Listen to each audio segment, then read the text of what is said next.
During a recent cabinet meeting, President Trump thanked Elon Musk, calling him a patriot who has been through a lot for his work at the Department of Government Efficiency. The president encouraged people to support Musk after attacks against Tesla vehicles and dealerships. If he wasn't doing this, he wouldn't have any of these difficulties. And I think it's getting less and less. Pam has done a great job with regard to all of the, I know the kind of investigations that are going on. If she finds them, which she will, she already found 4 of them. But I think they're going to suffer very grave consequences because they're really terrorists when you think about it. But Elon's a patriot. We want to thank you very much for the job you're doing. Thank you very much. Joining us with insights on Elon Musk is journalist Dennis Kneale. He's the author of the book, The Leadership Genius of Elon Musk.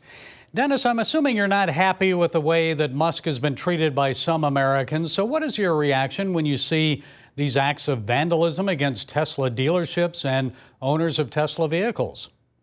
It is absolutely astounding to me that it has gone to this level and this length.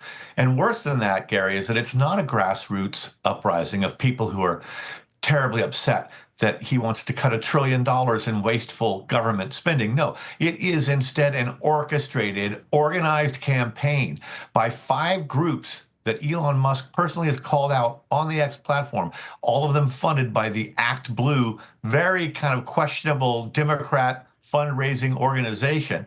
And so this is actually a plotted strategy. And you hear it all the way to the leadership of the Democrat Party.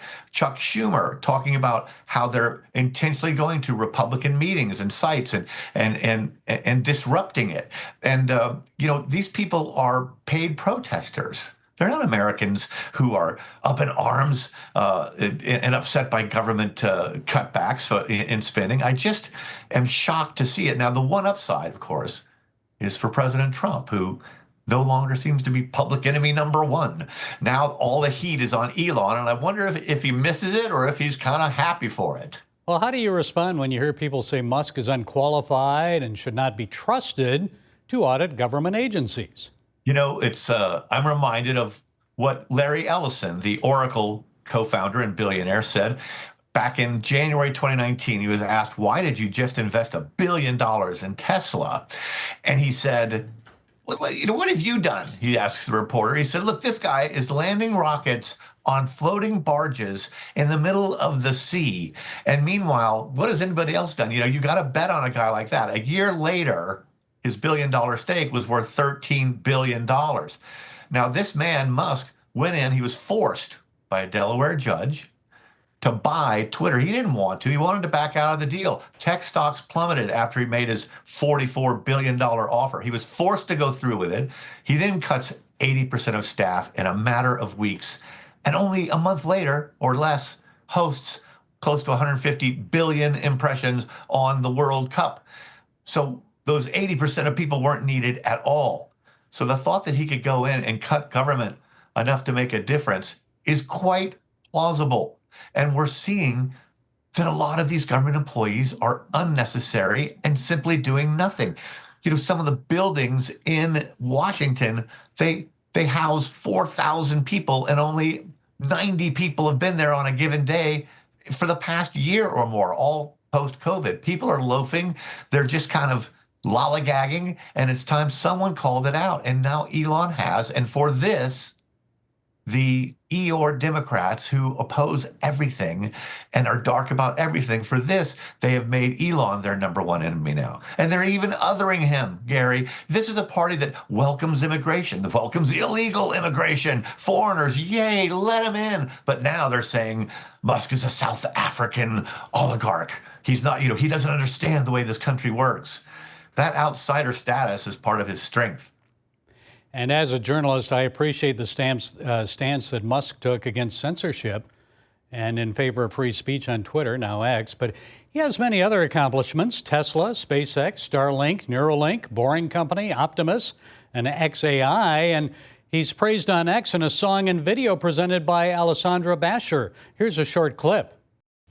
He took over Twitter's reign. He saved free speech for all, eliminating woke pain.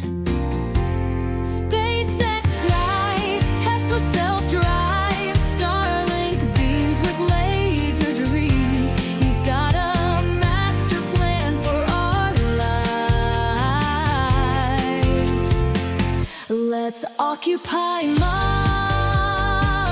Let's occupy Mars. Dennis, she says she's an aspiring comedian, so it's unclear if her video is satire or serious, but regardless, Musk has accomplished a lot. Why do you think people view him with such contempt? Well, a lot of people filter their view through the media, and the media are viewing him with contempt. So why are the media so upset, Gary? Well, it's because he bought that Twitter platform. He turned it into X. He freed it for President Trump, who was banned for life. No sitting or former U.S. president should be banned for life from anything. There's nothing he could have done that deserved that. Let him hang himself with his own words if he's such a terrible person. And yet he was banned, and then he was restored by Musk and thousands of conservative voices, muzzled by the government, which millions of Americans had the right to hear. And yet the media are upset about that. Well, I have a feeling Musk will survive Doge and all these attacks and come out of it stronger than ever. How about you?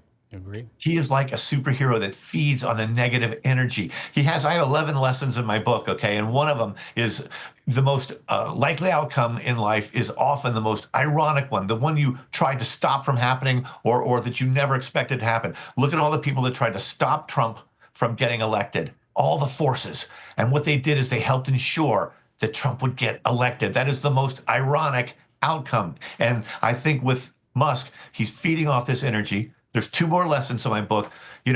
Tease your critics and torture your enemies. That's what he does.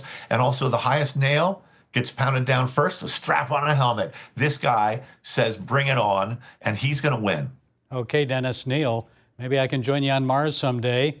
Journalist, podcaster, author of the book, The Leadership Genius of Elon Musk.